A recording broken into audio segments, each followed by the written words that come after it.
Can you hear me now? Yes. So I definitely have some thoughts about scoring, but I haven't 100% absorbed.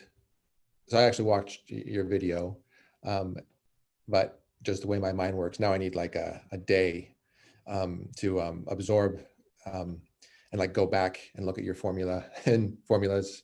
So I'm like 90% absorbed, but maybe be better.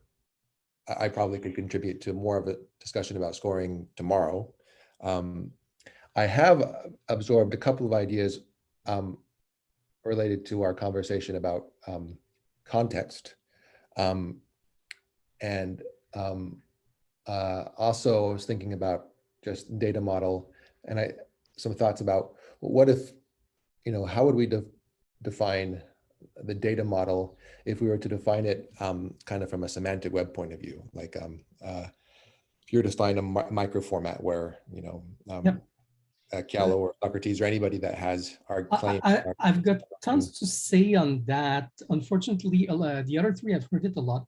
Why don't we take a few minutes at the end of the call so I can do it and the other can escape? And yeah, I think it's a better use of everybody's time. So let's work on scoring. And when we're done, I'll have a quick what I think of semantic web conversation with you. And I don't necessarily mean semantic web. I just mean if you were to publish structured data about your arguments and claims Yep. embedded in the URL, how that might look. Okay. But yeah. Jason LD, yeah. Basically, part of my answer is RDF star and part of my answer is IPLD, but we'll go back to that. Let's get into scoring. That's maybe something. What's IPLD? It's the link data in IPFS land. All right. And IPFS is interplanetary file system. So IPLD is interplanetary, and it's all .org, IPFS.org, IPLD.org. Yep. Distributed file system. Yeah. Distributed file system. I know it. Yeah, it's just an acronym to define an acronym. But yeah. Basically, the idea is, no, let's finish scoring, and we'll get back to that. You say you have. Do you want to hear my epiphany that changes the Gullybot format? Go for it. I have had a struggle in expressing what the numbers mean, which is something Stephen keeps hitting me with. And I'm coming to and now I'm putting at a point where when I'm expressing Gullybot, Gully needs to be able to say why he's doing the score in human language because people won't understand the numbers intuitively. And I'm starting to realize that when we're trying to explain it in human language, we often have to say why this claim has a more or less impact on the final score than the other claims, right? So they're all in relation. And before the Canonical Debate Lab process was there's two main things. One is we've kind of used the term truthfulness. I tend to use confidence, and then relevance. And those are the two things. But I'm starting to realize that there's other factors in there. So rather than having it truthfulness and relevance, the number that I'm expressing with the bucket on Gullybot, and I can show a picture if you want, but it's just kind of saying, what's the impact of this claim on its parent relative to the other claims? And is it pro or con? So is it dragging it more towards, yes, you should? Well, and the thing is that there is no one single word for what that final score is either, because it depends on the situation. If you're asking a question, should or should we not do it, then it's that. If it's the probability of something happened, then it's probable. If it is a statement true, and then it's how true it is.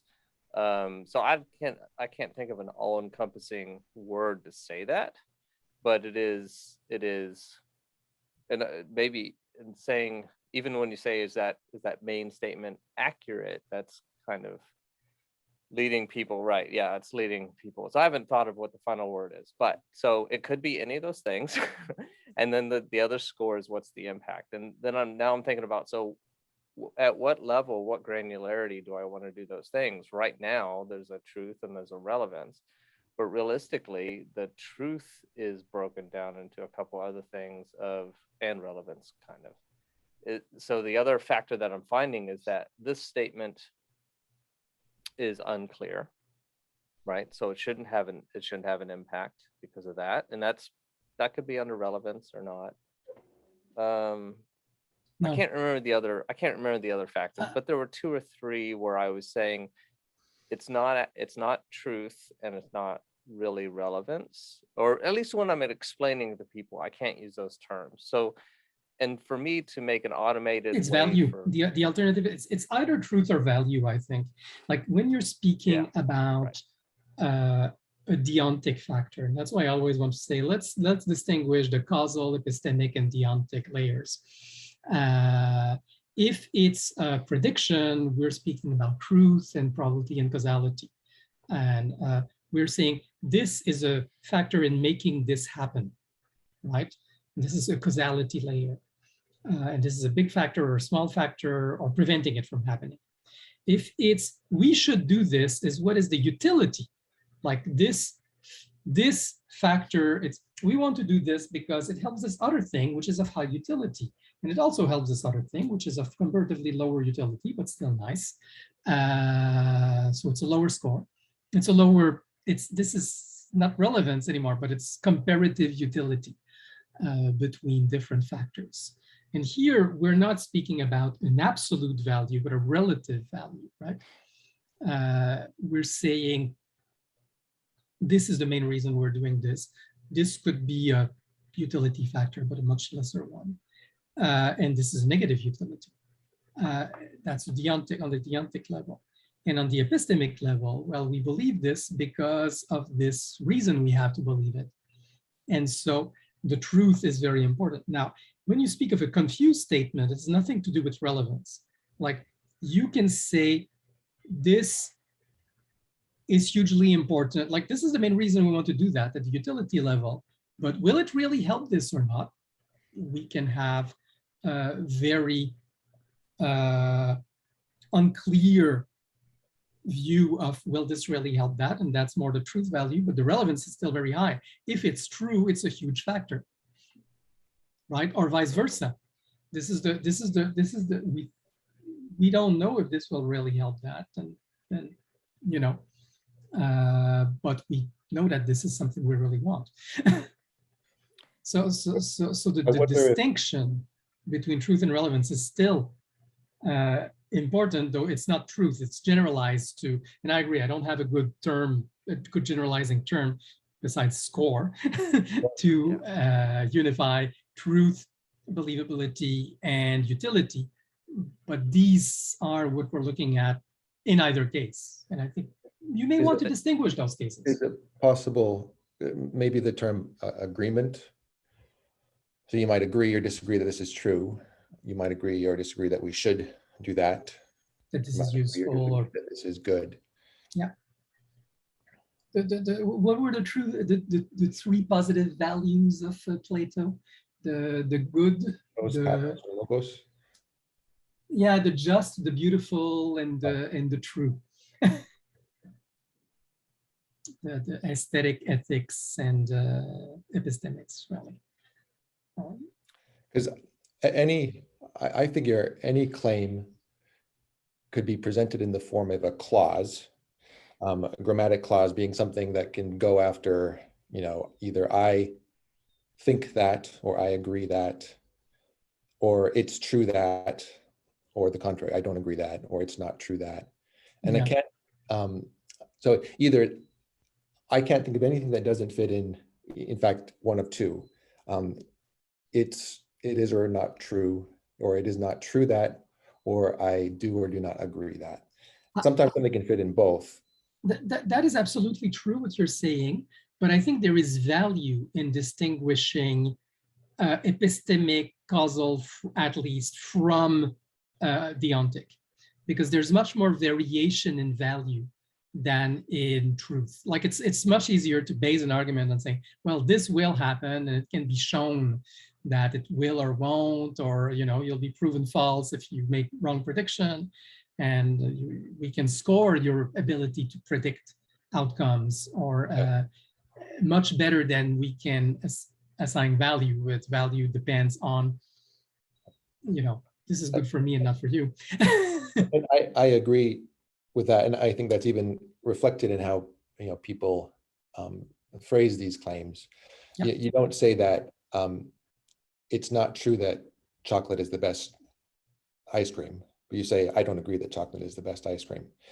On the other hand, you don't say, you might say, it's not true that 2 + 2 = 5. You don't say it's not so much a matter of agreement. So people do in their mind kind of make a distinction between, I think the average person makes a distinction between fact and opinion, even though they don't really have a clear definition of where that is. Fact and desire. It's not about opinion. You can have opinion, can be epistemic as well. But, and there's a similar but a different dichotomy between fact and desire, or people talk about normative statements versus descriptive statements, description of the world or versus a statement about how the world should be or what we should do, and both of those are different distinctions that you could possibly make and formalize in representation of a claim. I do think it's important to do so. And that partly answers Bentley's problem, because if you say this is a deontic problem, and then it's about how important are those things as factors for that, and you can distinguish how true is that from how good is that. And it's useful to do so. Right. Like it is true that like the whole thumbs up thing on Twitter and Facebook drives me crazy. Like somebody's saying, climate change will wipe out 50% of the population. Thumbs up, it's true. It's a disaster. It's so in the spirit of progressive formalization, it might be useful to be able to make a statement that could be where you do not specify formally, and maybe the unifying terminology you could use is agreement, and then a high level of agreement about a descriptive statement is a truth value, but a high level of agreement about a normative statement is something else. But in both cases, you're trying to measure an agreement, and then what arguments are. Your premises are reasons to agree or reasons to disagree. And that's what a supporting and opposing argument is. Does a reasonable person would agree. Sorry to interrupt. If you well, you interrupted me interrupting you. Is reasonable work when you talk about this statement, or I'm sorry, agreement, which is the word that you're using at one point. Does that work when you're talking about this statement is less valuable because it is vague? Like I can completely agree with it, but it's vague. Or maybe you can't agree with it because its definition is vague. So so maybe that does kind of work. I'm leaning on. I don't really like agreement because one of the implications is that it's something to do with opinion, or that we're doing voting and stuff like that. So, but I guess Golick can say that he agrees with it. It agrees with it.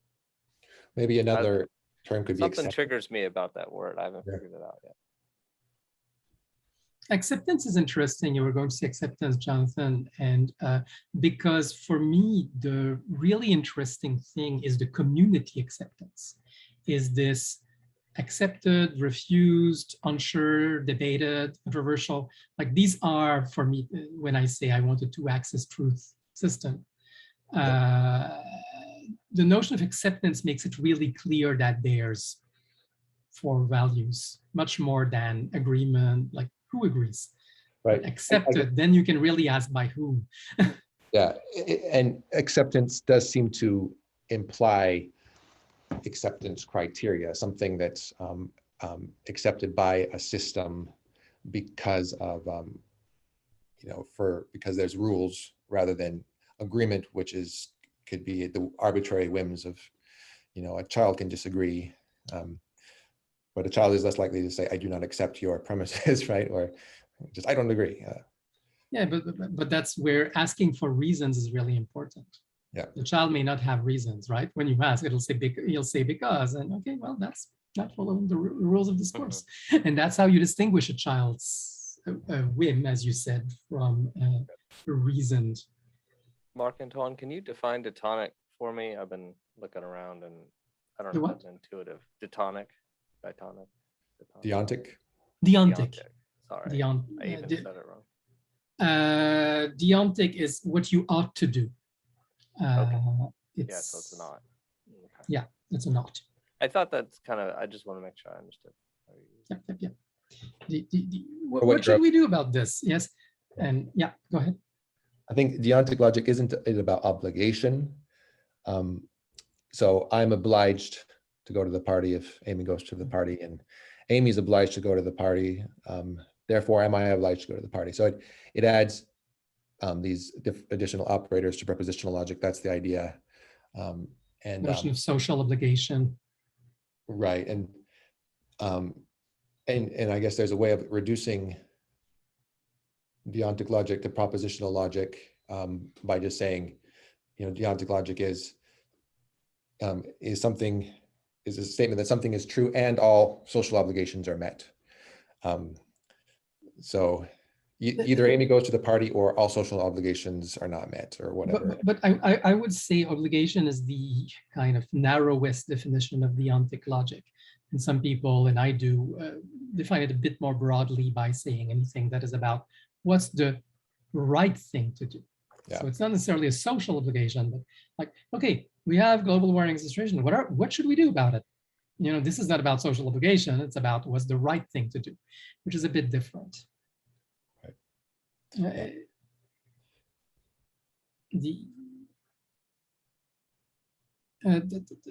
And we're almost getting like this is the refraction of the good, right? What is the good? Well, it's true.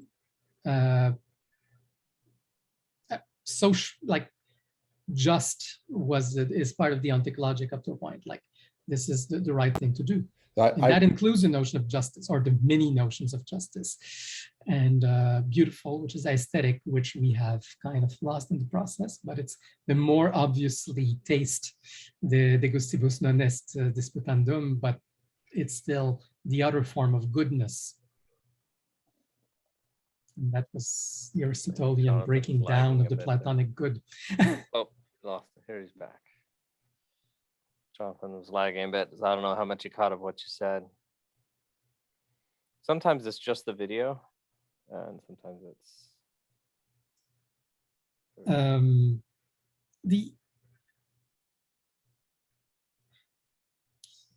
but more important. I wish Jonathan were here. Actually, I'll wait 2 seconds because that's something I want to discuss. I want him to begin. Okay, you're back. I had suggested you read the Joseph Heath book. One thing he goes into is he's basically saying decisions is a kind of matrix. You have, here are the action we can pose. Here are the likely outcomes, and that's a matrix of probabilities. This action may have this vector of possible outcomes. And then each outcome is ranked by preference, and that's a vector. And you multiply the action, and that's the belief matrix. That's purely at the truth level. Is it true that this action will cause or is likely to cause that outcome? And you multiply by the personal preference, and that gives you a decision matrix. Now, if you're looking at maximizing utility and you're working on instrumental individual rationality, you're working purely on what's the best outcome for me. And that is game theory. And what he says is actually, if you look at people's behavior, there's a huge valuation given also to the action themselves, and that's a social norm conformity. Like there is, and it makes sense because there's many situations where, with multiple equilibria, where there's many good outcomes provided we coordinate our actions. Either coordinate to the same action or to different actions, doesn't matter. But coordination is key, and he actually argues that language evolved for coordination. But that means in many cases, it's about agreeing on a standard, and that's where social norms comes in. There's no a priori reason to prefer this action to that action because each of them could lead to an equilibria, but instead of negotiating, which is time consuming and costly, it becomes a social norm. So people are expected to do this, and you get spontaneous coordination and a global social value as long as everybody conforms to the norm. And that creates an evolutionary incentive to favor norm conformity. And he says there's actually in different societies or even different sub-societies or social subgroups, there's a different kind of parameter value to how much you value the final outcome versus how much you value the norm conformity aspect. And that's a parameter, and that varies, and it varies in different social contexts.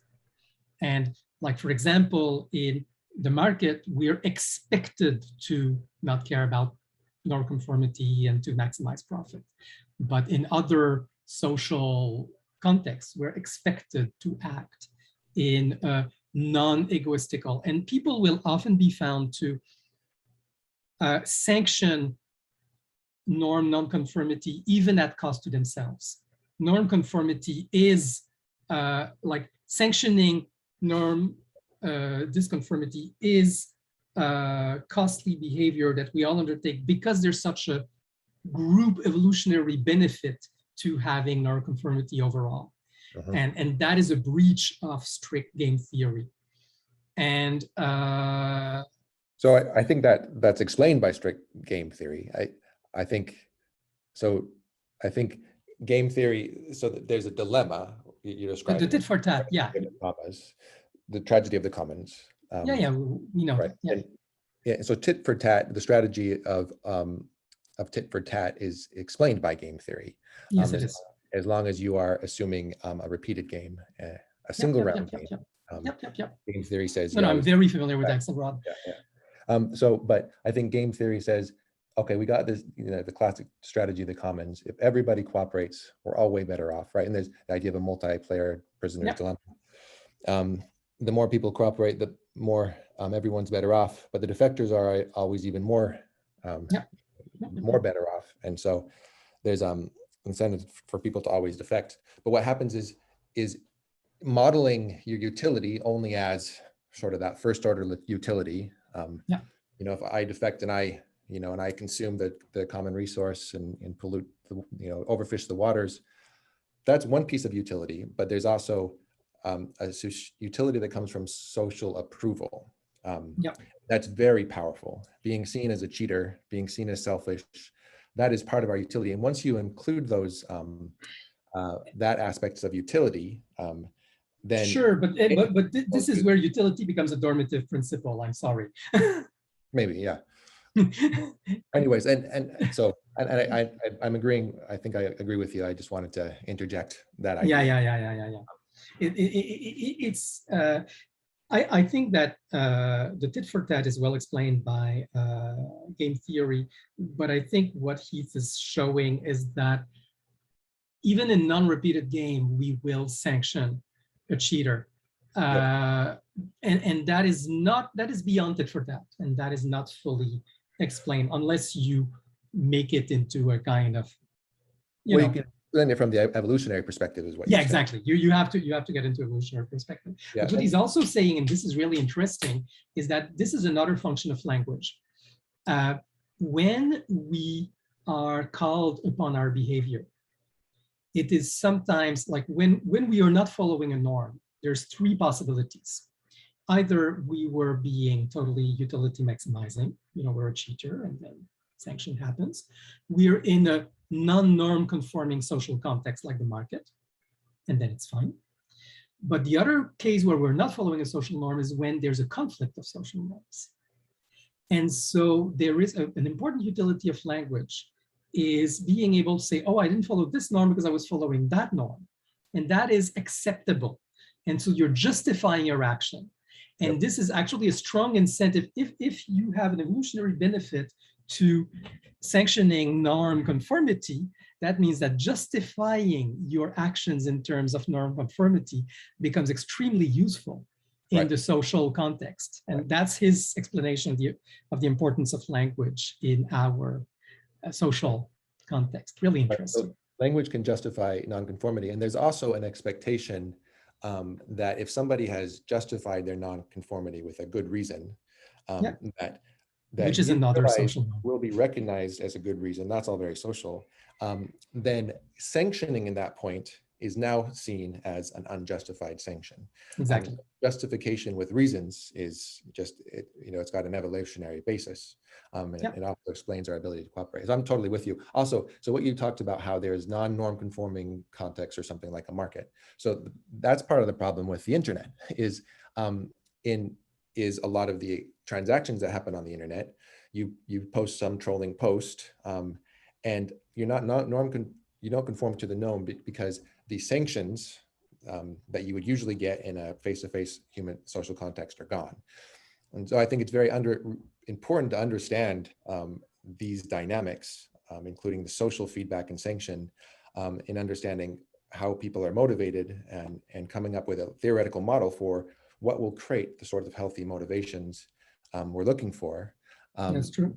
And I think and one of the reasons the sanctions are gone, by the way, is that you can change your handle, and that means the Right. memory mechanisms we use are gone. Exactly.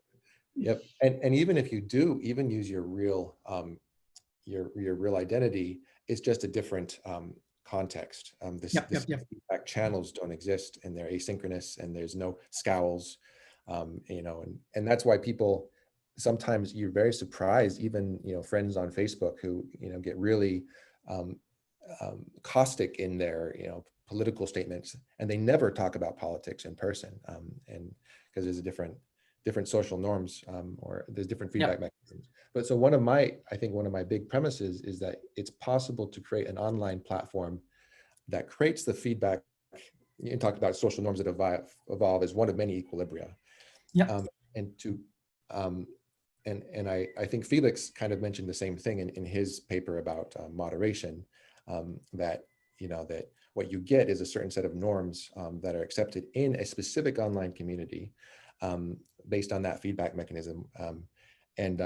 Then my thought is that you can actually have, and we're a little off topic, but you can actually have intentionally evolve to an equilibrium around being reasonable. Now that sounds like crazy, because what does it mean to be reasonable? And there's obviously many different definitions. And so I probably have a lot more explaining to do, and probably not, I won't take up more time with this conversation. But I think you can, and I think different platforms do evolve norms about what is reasonable, and what kind of evidence and what argument schemes are acceptable. And you can actually engineer those into a platform in a sense.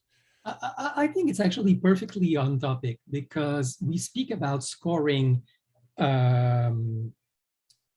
claims, but I'm really interested in scoring reasonableness of participants so that we can precisely have those feedbacks, right? I mean, for me, a point of scoring, of distinguishing truth and preference is so that we can start giving people a truth score, like this person is really good at saying things that are borne out in prediction, like a bit like what Tetlog's been doing in forecasting. And if we speak about progressive formalization, somebody who does a proper formalization of a statement should be rewarded for that activity. Mm-hmm. And there certainly should be a score for proper input. And I mean, I know that this is one of the, should we get trained curators for the knowledge base, or should we crowdsource and progressively teach people how to do the proper curation of the truth network? And here, I think all these scoring mechanisms are extremely important. So I don't think it's off topic. Personally, I don't know if everybody agrees with me, but it's another level of scoring. Mentally. Yeah,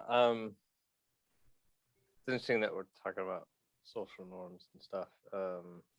Yes, this is really yeah, off topic. I guess I don't have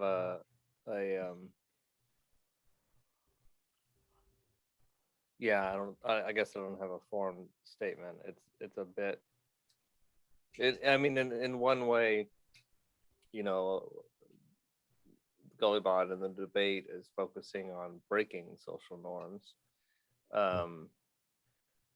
because we're focusing on more of the logical and fact-based side, which is, social norms evolve, so you don't have to go to that level of detail every time, for efficiency's sake. Yeah, I guess I don't think I have anything of value to say about that. Stephen, anything? Nope. I mean, I would like to, in some cases, we're using the term value or preference. And I guess one of the interesting things is that when people start talking about, well, I have different values, and I'm like, well, okay, first of all, you have reasons for those values, I assume. You weren't given them randomly. I mean, some of us were. We grew up in a house, and it just depends on where you're born, but no one thinks that they just have random values. So that's no different from anything else. You still have a reason. And then there's the thing, well, I have a preference, or for me, I value, like, I like ice cream, and other people don't. But then when we're talking about your specific preferences or the community's preferences, those are two different claims. And so when you properly break them apart, there is no conflict. So I always get confused when people talk about, well, how do you handle values? Well, like everything else. it's not and like emotions aren't in this. Well, yes, the emotional state of a human being is a fact. The fact that when you say that word, I have this emotional trigger that goes into the system. It is a piece of information. So maybe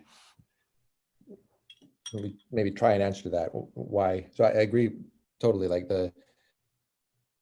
if you properly separate the statements, if you properly define your assertions, then there's I prefer chocolate ice cream, you prefer vanilla ice cream. Those things are both true.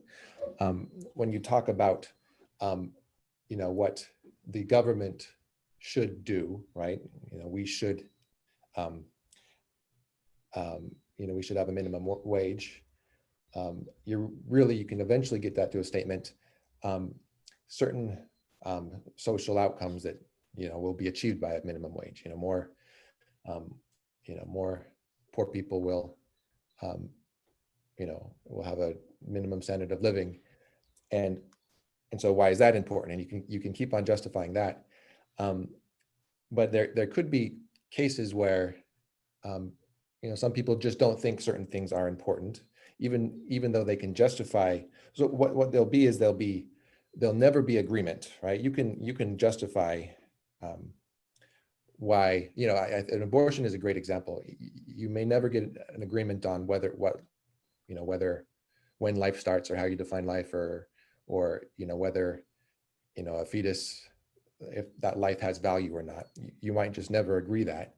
You can agree that if life has value, if you want to preserve life before a fetus's life, then you should do this. And if you don't want to care about fetus's life, then you should do that. But the should will always be conditional. Realistically, there will never be Democrats and Republicans coming together and accepting the same premises and agreeing on this conclusion. There's always going to be disagreement because of those fundamental differences in values. Yeah, no, I disagree with that. Yeah. Or I say that it's the scope of things that you cannot, like abortion is a great example, because there are some parts in there that you can't agree on. But I think the scope and how those impact the actual legalities and what we do as a society together is actually a much smaller piece than what people do. I think a lot of times people come in and say, well, that's my value, and the conversation ends. Mm-hmm. And when we really need to talk about, well, why is that value? And yes, that discussion has to get into, is the Bible real, and is Christianity, or the different types of things. It'd be good to have those discussions. Or should we can even consider that real in our current society? Should we expect everyone, or should we carve out something for those people, or compensate them for the fact that their values are being trampled upon? I just think it's oftentimes we're carving out too much to say this is under values and it cannot be done. I think that scope is very, very small. I won't talk about the scope because I don't know if I have a clear idea on that, but I certainly agree that there's a lot of fact conversations hidden under the value, or not fact, but why do you believe that? Why do you value that? And often it's personal experience and storytelling that holds the key, right? And deep democracy has perfected the methodology of asking, why is that so important for you? And understanding the reasons for those core beliefs, core values, and it's something that can be done. It's almost a therapy. It's not at the argument level, but I think it's extremely useful if done well. I don't know if this can be put online asynchronous. That's really one big worry I have about the value of what I'm doing. Is how much of that essential stuff, of that essential type of conversation can be put online. But I do also believe that there is an irreducible thing, but I think finding the boundary of where do we have to agree to disagree, but what is based on belief, and what for me, the real usefulness of going into why do you believe that is that often you can find, oh, your experience is this. Well, what if it opens up space for alternatives? Mm-hmm. Like doing things this other way might also have an outcome you value, or like you start opening up other avenues when you understand what people's real, like often they'll be stuck on an intermediate goal. I want this to happen. Okay, why is that important? Because it allows this or it prevents this. Okay, is there other ways to make this happen or make this not happen? And a lot of things about values are actually means that are disguised as ends, and right. Understanding the ultimate ends is always a valuable progress in the conversation. And that's certainly making that explicit for me as a primary goal. But that means being able to ask people, okay, why is that important? And that way, yes, separating values from facts is a way to pry open this. Why is that important to you? So maybe an example is a good idea. Let's say we have participating in our system an alien from another planet that values nothing more than eating people and doesn't care about their pain or suffering, or just wants to eat them. And then all the other people in the system, have different values. So obviously you can make statements. So and then if you're debating, we should do this. I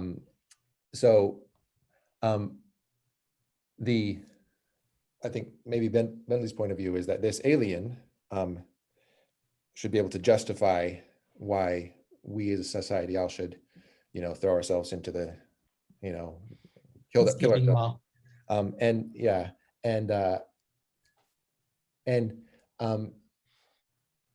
So, but that's a statement, a should statement is not a fact statement, right?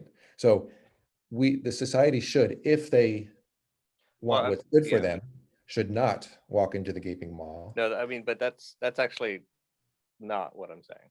No? I'm saying the system should record that this subset of people, those aliens, derive value from eating people, and that's a long-standing the way they've been living, and maybe we don't have an alternative. That's a fact, Mhm. right? So, and that does contribute to, as a society, should we sacrifice half of our society in order to feed this other thing? That feeds into that decision as a fact. So we don't need to, at some point, you don't need to argue about the values. Once you get to that, that is what the values come from, the personal benefit. Once we understand what those benefits are, then the fact that the person derives that benefit, that's not a value anymore. That's a fact. Yep. But then how do we handle the agreement on a statement like, you know, half the population should walk into the gaping maw? Well, then, I mean, it has nothing to do with values, though.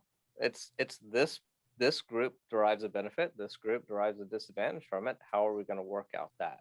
And the question should be, are there other solutions to that to where we can still get the benefit, or should this group be compensated for it or not compensated?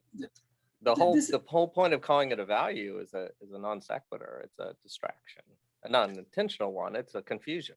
No, It doesn't matter. I think it is not fully a confusion. Like Not in all cases. no, what I'm saying is, in the case, the thing about values is we have to account for the fact that people holding different values is a valid state of affairs. And then how do we take decisions from that? I think we Is it need to totally define the word values, because I think we're using it two different yeah, ways as opposed to at the beliefs. same time. When people hold different beliefs, well, presumably one of them is wrong, or maybe both. At least one of them is wrong. But whereas if people have different values, you cannot say that. And that is, for me, what pretty much defines the difference between values and beliefs. Right, but Bentley's not accepting the values. He's saying different values can just be translated into statements such as conclusions that take those values into consideration. No, okay. no, but they take I guess into I don't account, even understand the definition of the word values as it's being used. Right. So because I do think it's and I think y'all are using here, it in different okay, ways. I'm using it as preference here.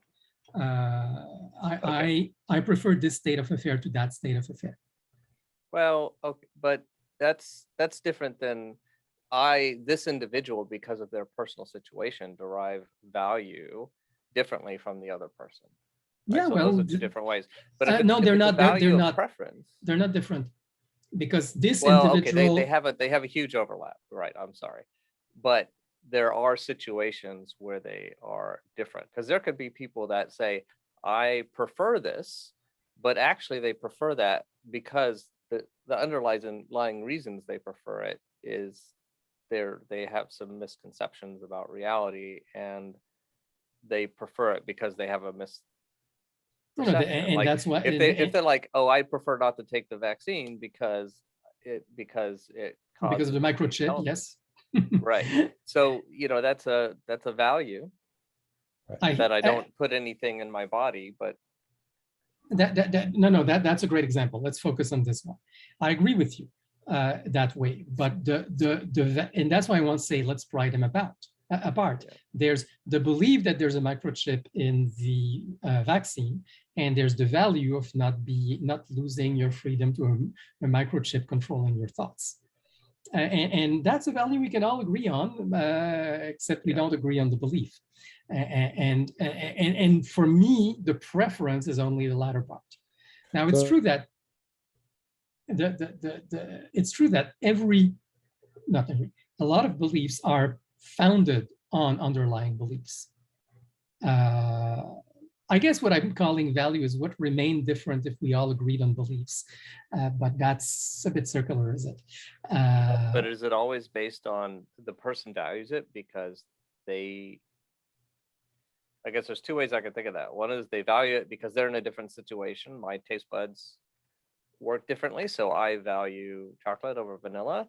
Or is it the value of saying that we can't, Coriander is a known there's no example. objective way to measure whether a child, an unborn child, or the abortion thing. So then we're using our And that, intuition and our that, other that, things.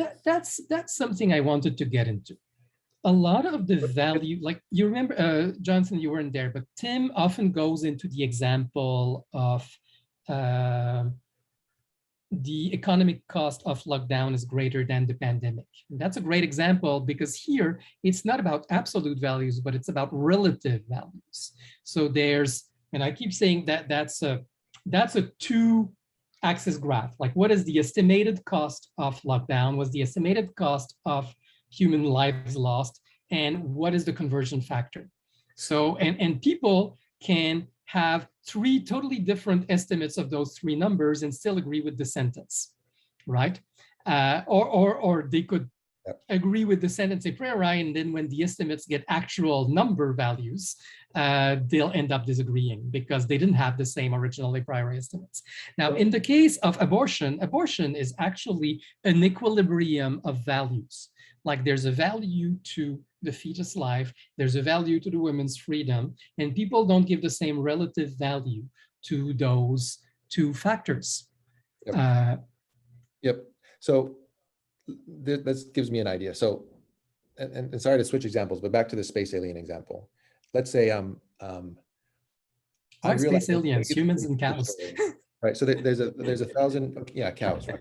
Okay, great example. So if we were to have our reasoning system, and the cows could type and they could go on their forum and they were to discuss the debate, the proposition, humans should stop eating cows, and humans were to debate the proposition, they would surely come, well, Bentley, tell me if you disagree. Would they come to the same conclusion or not? If cows were equally reasonable as human beings, and Bentley, you're muted. Those are two different questions. Okay. The cows are debating, do cows derive value from humans stop eating cows? That's the implication of the statement, should humans in the cow community. And then in the human community, it's, do humans do it, right? And then I guess there's some overlap there because the humans may be taken into account Exactly, cows and stuff like that, and vice versa. But the problem is the question is wrong. Right. So I think the question isn't should, it's it needs to be taking into account both all the values, all the impacts to the cows and all the impacts to the humans. Yeah. So I think, Bentley, you've kind of allowed for a definition of the word value. You've said the question of whether both humans and cows should agree, if they're reasonable, that cows don't derive a lot of value from being eaten, or maybe they do, I don't know, and that humans do derive value from eating cows. Many people, of course, would argue that they don't. But either way, there's no fundamental reason that the conclusion should be different. They should both be able to defend the conclusions with reasons, and the reasons are drawn from the same world, the same reality. And so, but when we talk about values, I think what we're saying is, what we're trying to do is actually create that clarification. When somebody says, we should do this, somebody else says, well, it depends on your values. What they're trying to say is, well, what exactly are you stating? Who derives value from us doing that? Society in general, and how do you exactly aggregate the value of society in general? Like, and I think so. I think you're right, Bentley. I think any time where you say, oh, it's a question of values, really it's the same way of saying, just clarify your statement. Yeah, and there will be some times that we will get into it, because in the end, the whole cows versus humans things, is there a different, does a cow's life have a different value to the overall community of humans and cows, or just humans, than the human life? And that gets to the point where we're talking about that there will be some things that cannot be objectively. And then that should, the way I want to have that feed into the scoring is that, well, actually it may not work in that case, but in some way we recognize the fact that it's undeterminable, and thus, unless we can figure out a way to determine it, it reduces it opens up the range of that score. So we've kind of talked about in some cases scores, they give you a number, but maybe there should be error bars on the other side. So then people understand, oh, we can't answer that. The error bars are very wide, and maybe we should just stop arguing about it. And until someone can bring some new information. Yep. Well, this is what I meant by two-axis truth value, right? This is a good example. Well, this is not truth, but it's deontic, but this is an example of a conflictual statement. And there's no, we can agree to disagree or disagree to disagree in this case. I don't think the cows will ever agree, and neither should they. The question is, do we recognize them as subjects, right? And well, yeah, but it comes down to then it becomes then we know there's no point arguing about whether it's right or wrong because we can't prove it down to that level. Let's argue about what's the impact. Are the cows going to rise up? Stuff like that. So then now let's talk about, now it's a negotiation of terms to say, okay, so we can't really argue about that. Let's focus on the things we can rather than just constantly tweeting how bad it is.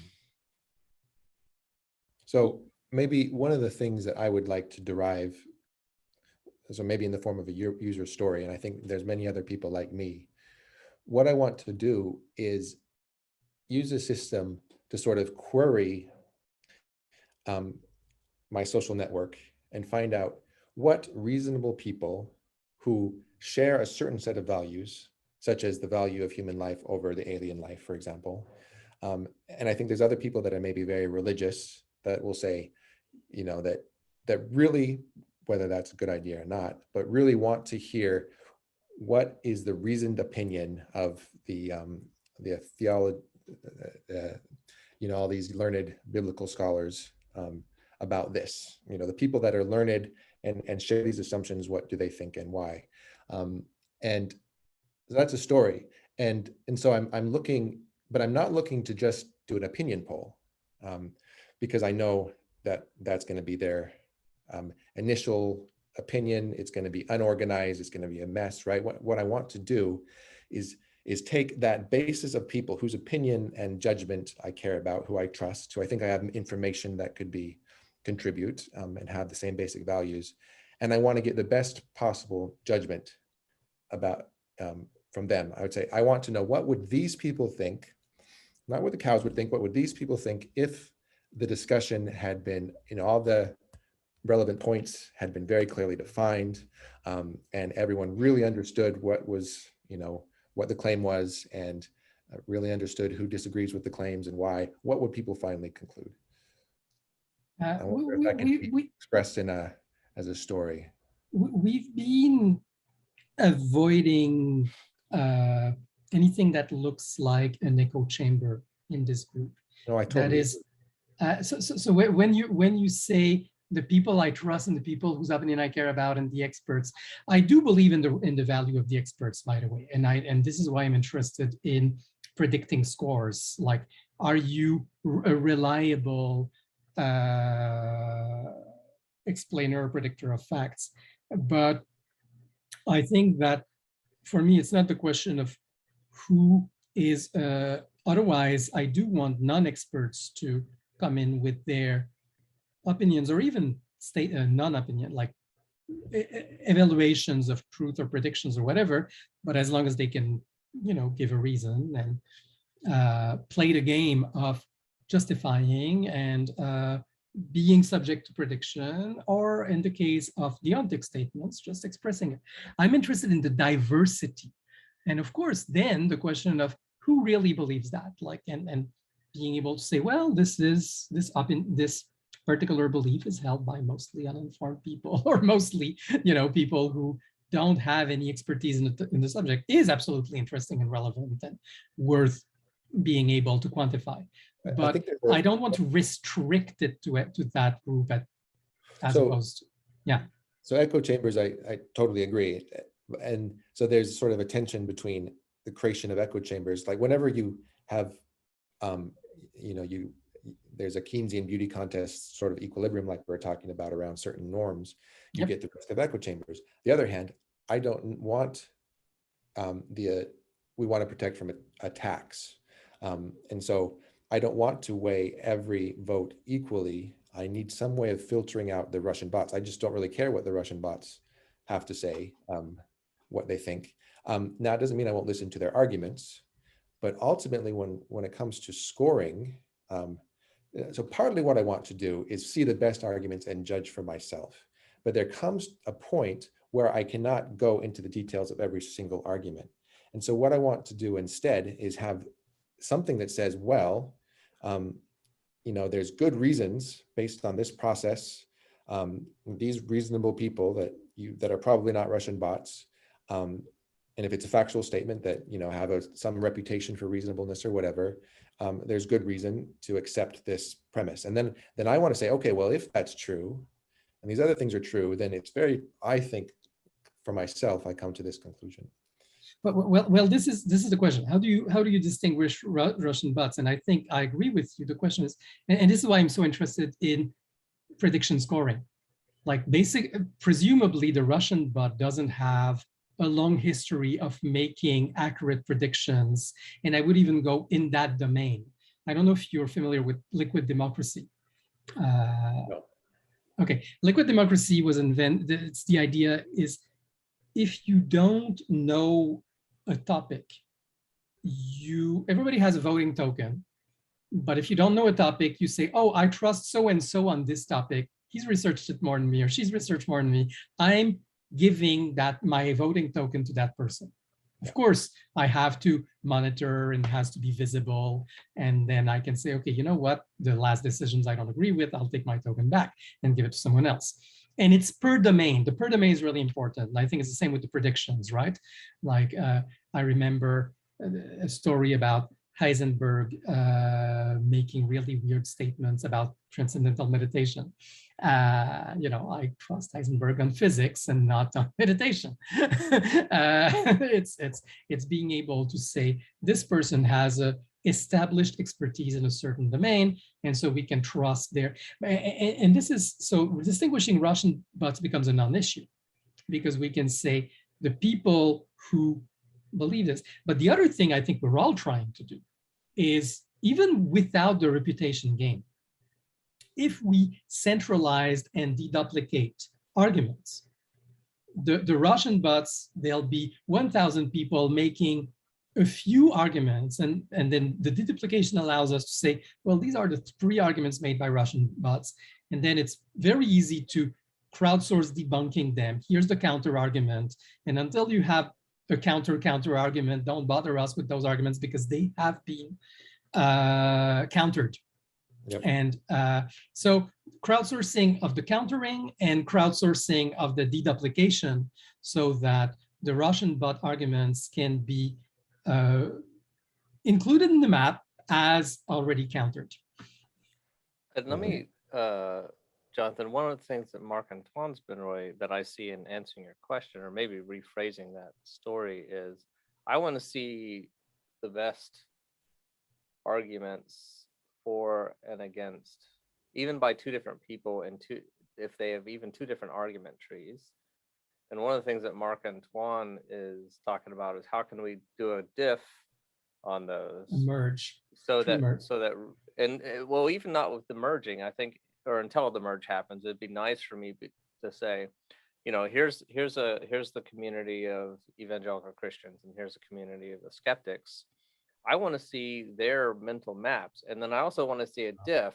If they agree on several things, I don't need to see that. I think I don't know if that's more specific or going in a different direction from what you want, but that's kind of what I would like to see. No, I yeah, that's a primary goal for me. Yeah, no, me too. And that's the story is, I think, as well. I don't know how to word that, but I think that's what a lot of people are looking for. That's a different story than the one. I don't know if it's a different story or so, because the map is not necessarily scored, right? So um, there's an argument structure, but in the end, you've got to, there's going to be, you can still come to different opinions, despite the argument structure. That's why I like Golibot. Well, yeah, so there's point. sort of the last word rule. And I think that's what Golibot does. That's kind of what the Dung framework does, is it says, okay, well, if I say C because A and you say but B, well, then C is, C holds. A reasonable person cannot just believe B unless well, I forgot the order. Unless they have a counter argument, yes. Right. So a reasonable person is expected.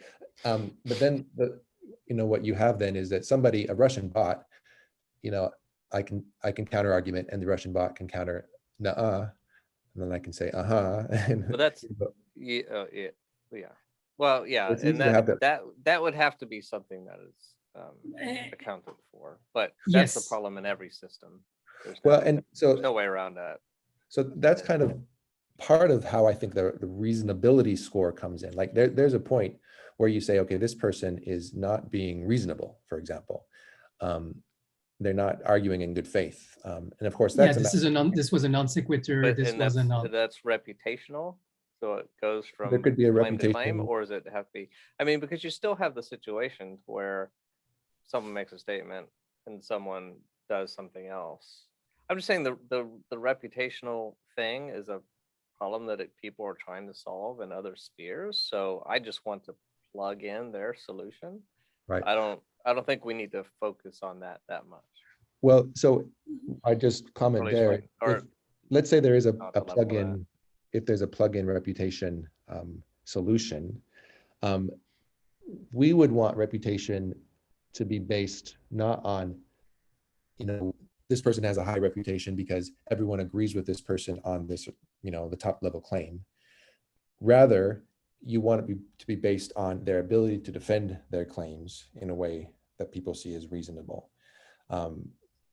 And so even if a lot of people initially disagree with the person with high reputation, if this person then counters, and then no one with high reputation can counter, they maintain their high reputation. Sorry, Mark. No. That's absolutely fine. I was just asking for next turn. I was ho-hum Bentley because I agree that there's a lot of reputation systems that exist, and especially about finding good answers, and all the work on Stack Overflow is actually relevant. But what we're talking about is a separate score for reasonableness, which is not about domain expertise. It's about being able to work along the formalisms we're introducing for what makes a well-structured argument. And that's a separate skill. And that's what we want to score also. Somebody who does not introduce non sequiturs, somebody who does plays the game properly, retracts when appropriate, and things like that. And this is something we want to develop because it's according to what we define as the proper use of the rules of the games. And so yeah, I agree with that. And this is why I'm saying this is still. I wasn't considering the uniqueness. I think there are other reputation systems that we might still plug in. But yes. Yeah, there is a uniqueness. What's interesting, the Golibot scoring system could kind of be used for that, because if a person is always posting stuff and there's always a quick response that counters it, and they're not able to come up, I mean, although you could get that would exponentially, yeah. And the system itself would just watch out for duplication, so you'd only be able to put in once. And we want to account very differently from somebody being dinged for your argument there's a counter to your argument, which is one thing, versus your argument is not relevant. Yeah. Which, you were not playing by the rules, as opposed to, well, your argument can be refuted. It was a valid argument, it was a relevant argument, but I can refute it, which is not a bad thing. That's by the rules. But saying you entered a trash, irrelevant argument. And again, this has layers, right? If you're abusing saying this was a trash argument when it was just a refutable argument, then you're also not playing by the rules. So this is really where we want to be very careful about, and we want to those rules to be learnable and blah, blah, blah. So, you know, forgive early mistakes as you're learning the rules and so on. But I guess my Yep. my pushback on all that was, or the reason why I still kind of push back against, it's a priority order discussion that we keep kind of having, is what's the nugget we need to solve first. And so I think community moderation is important, and that's why we kind of dedicated a day to that. But I still think that we could come together with a shared data format that, without thinking too hard about that, and then, you know, we may have to change the data format to accommodate it to some extent, but I don't think it'd be like a core change, and that we would paint ourselves into a corner. And actually, I don't care about painting ourselves in a corner. It'd be nice if we did more. I'd feel better if we were doing a little bit more agile and said, okay, so here's kind of a shared format we're going to play with for a while until it breaks, and then we're all going to have to write a new conversion system from our thing. I'd like to get a little bit more into actual experimentation. Yeah, But to everyone's point, we don't need to recreate what's already been done 100 times in the sphere. We have a track of over 100 apps. So I certainly understand is that we don't want to just build Kialo. But I kind of think that we could still go Kialo +1 and put it out there, I guess. yeah. I realize it's getting a bit late, and I don't want to overextend. I don't know how others feel. And Jonathan, I said we should speak, but can we do it a bit later, actually? Sure, no problem. Well, tomorrow's not as bad, so maybe after the meeting tomorrow. Yeah. Oh no, tomorrow's terrible, actually. God, my days are ridiculous. Let's Tomorrow's a little questionable for me. Friday might be better. Okay, Friday's good. Friday's good, or Thursday could be good as well. Okay, well, yeah, so I guess we should let everybody go. Why don't you and I stay on and just schedule a call between us? Yeah. What time zone are you on? Are you on Eastern time? I'm in Central European time.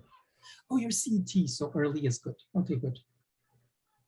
Okay, so I'll try to schedule something early then. All right. See you tomorrow, maybe? Yep. Yeah, I hope to be there tomorrow. See you. Thanks, everyone. Thanks.